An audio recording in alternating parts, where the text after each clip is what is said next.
আমাদের ভাই আব্দুল্লাহ আল মাহমুদের নামে একটি বিভ্রান্তিমূলক ফটো কার্ড ছড়ানো হয়েছে। পরবর্তীতে ভেরিফাই করা গিয়েছে সেই ফটো কার্ড ছড়িয়েছে ছাত্রলীগের বিতাড়িত সন্ত্রাসীরা। আমরা এটাও দেখছি এই ছাত্রলীগের বিতাড়িত সন্ত্রাসীদের ফটো কার্ড ছাত্র দলের নেতৃবৃন্দ শেয়ার দিয়েছেন।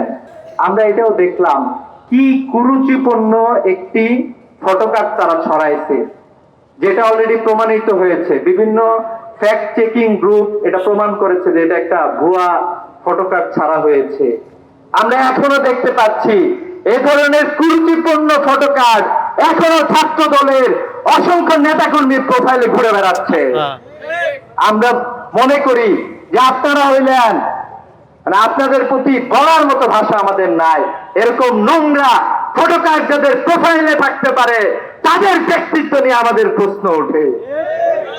সম্মানিত উপস্থিতি, আমরা লক্ষ্য করেছি এই ঢাকা বিশ্ববিদ্যালয়ে যে সকল শিক্ষার্থীদের মধ্যে কিছু শিক্ষার্থী যারা বিগত 16 বছরে এই বিশ্ববিদ্যালয়ে গণতান্ত্রিক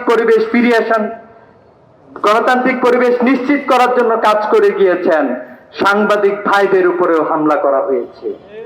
আমরা এর আগে কখনো বিগত ফ্যাসিবাদী আমলেও দেখি নাই একদিনে এত বেশি সাংবাদিক একদিনে আহত হয়েছেন।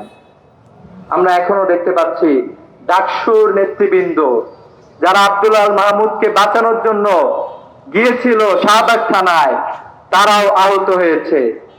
এবি জুবায়ের, মোসাদ্দেক, জুমা, উম্মে সালমা সহ ঢাকা বিশ্ববিদ্যালয়ের সূর্য সেন হলের ভিপি আজিজ, সদস্য আলভি, মহসিন হলের সাংস্কৃতিক সম্পাদক জুলহাস সহ অসংখ্য শিক্ষার্থীকে সেখানে হেনস্থা করা হয়েছে।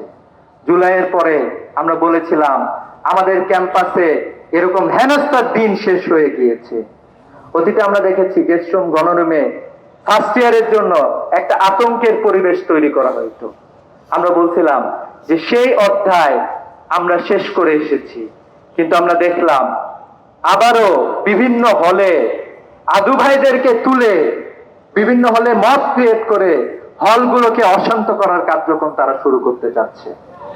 ইসলামী ছাত্র শিবিরের নেতৃবৃন্দ, ডাকসুর নেতৃবৃন্দ অলরেডি বলেছে ইসলামী ছাত্র শিবির থাকতে সাধারণ শিক্ষার্থীদের উপরে একটি আঘাত আসলে ইসলামী ছাত্র শিবির তার বিরুদ্ধে শক্ত প্রতিরোধ গড়ে তুলবে।